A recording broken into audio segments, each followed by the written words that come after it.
Yes, the American suburbs. That endless maze of single-family homes and massive big box stores surrounded by a sea of parking lots. Move to the suburbs, they said. You'll have your very own home, away from the hustle and bustle of the city center. The copy and paste suburban sprawl has been a fact of life in most modern cities these days. But in city skylines, we often like to focus on the more glamorous stuff. If you're new here, my name's Diana, and welcome to Saltaire, a city skyline series inspired by Salt Lake City. Today we return to the town of Zion City. As land in the center of Saltaire becomes more valuable, those wanting a middle-class lifestyle at affordable prices have moved to Zion City in droves. Spring has sprung, bitches! Okay, I know it's only February, but I'm sure you're all getting sick and tired of the snow. Anyways, suburban sprawl may not be the most exciting thing in the world, but it's something many folks ignore when building realistic cities and city skylines. Cities don't exist in a vacuum. They're often surrounded by small towns just outside of the main metro area, which themselves typically fade out into rural areas and vast farmlands. As more and more people moved into western cities like Saltaire, instead of expanding upward, which was more common in space-constrained areas like Manhattan, the primary way to expand a city was outward. At some point, the center cities, even their outermost edges, became more and more expensive to live in as demand for larger, cheaper homes arose. Many developers looked to the small towns just outside the urban core, towns just like Zion City, a primarily agricultural settlement founded by Mormon pioneers in the 19th century. Zion City has always been a somewhat sleepy place, without the big city problems such as traffic or crime. Many folks had been here for generations, the descendants of the founding mothers and fathers who laid out the original grid according to the plat of the city of Zion, provided by their prophet, Joseph Smith, which was inspired directly by the word of God.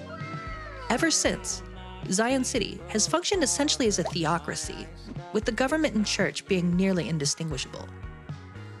Abandoning the historic plat of Zion, the founding plan that the city was built on, city leadership found it more profitable to allow new developments to be built in varying patterns of spread-out subdivisions. As large developers with deep pockets came in, offering landowners hefty sums for their farms, the character of the town started to change.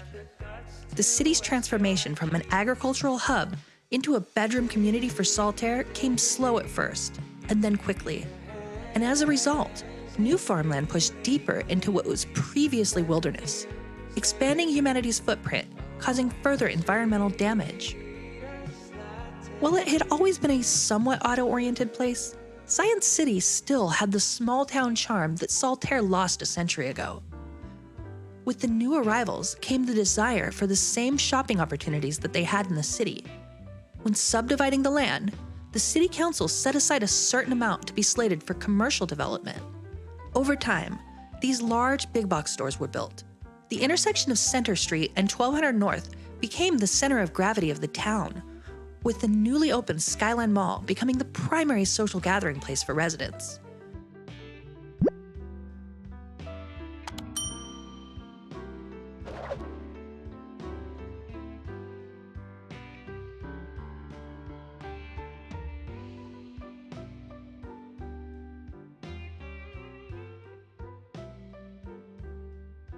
With Home Depot, Costco, and a massive Walmart all within close proximity, residents no longer need to fight for the few available on-street parking spots or pay to park in private lots to shop at the small businesses in Zion City's small downtown. Because the city does not provide public transit beyond a few bus lines that run once an hour, nearly all residents of Zion City own at least one car. For all new commercial development, mandatory parking minimums were implemented, requiring parking lots to be at least as large as the footprints of the buildings themselves, and in some cases even larger. These excessive parking minimums became a prime example of city planning mismanagement taken to the extreme. The suburbanization of Zion City was not inevitable. Multiple times, the city attempted, with mixed results, to bring in higher density development. Recently, they'd planned to redevelop some of the older parts of town, bringing in a few mid-rise condo buildings and mixed use. The people fought it tooth and nail, calling it the Manhattanization of Zion City, arguing that the density would destroy the character of the city's historic neighborhoods and turn them into a carbon copy of New York City. Exercising both their First and Second Amendment rights under the US Constitution, longtime residents protested in front of City Hall, demanding the immediate resignation of the mayor and the entire city council.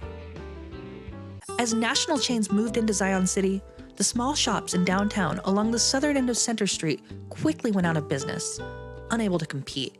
Having been founded when Utah was still a part of Mexico, Zion City has always had a sizable minority of Mexican Americans since the beginning. But in the past 20 or 30 years, increased immigration to the area has grown their numbers. Being 30% of the population, Zion City's Mexican community has seen opportunity in downtown. Now affectionately known as El Centro, downtown Zion City has seen a rebirth with many Spanish language and bilingual businesses taking advantage of the low rents in downtown's historic buildings.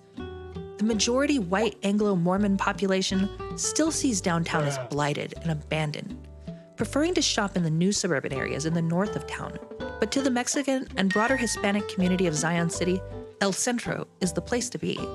Recent suburban sprawl has more than doubled Zion City's population over the past several years.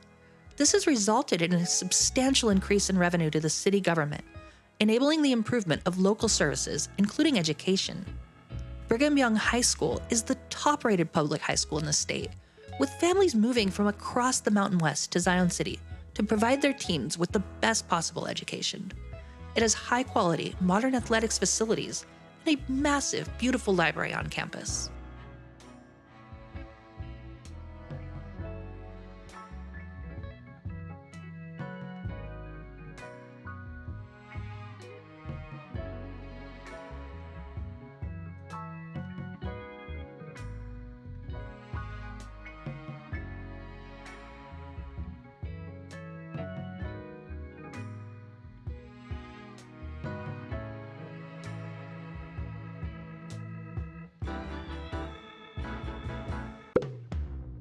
If current growth trends continue, Zion City and Saltaire are expected to become indistinguishable within the next 10 to 20 years, growing together into one massive sprawl, the once historic town losing its identity as a distinct entity, being absorbed by the mass of unregulated, unrestricted expansion. When building a city in city skylines, I think it's important to think about why a place exists as it does, and pay attention to even the most mundane, boring areas. As in real life, even the most generic, cookie-cutter suburbs often have a rich history behind them. If you're interested in learning a little bit more about the story of Zion City, I recommend watching this video. It's a bit older, so it's not quite as high quality as my more recent content, but I think it holds up. So click here to watch. And please, don't forget to like and subscribe for more episodes of Saltaire.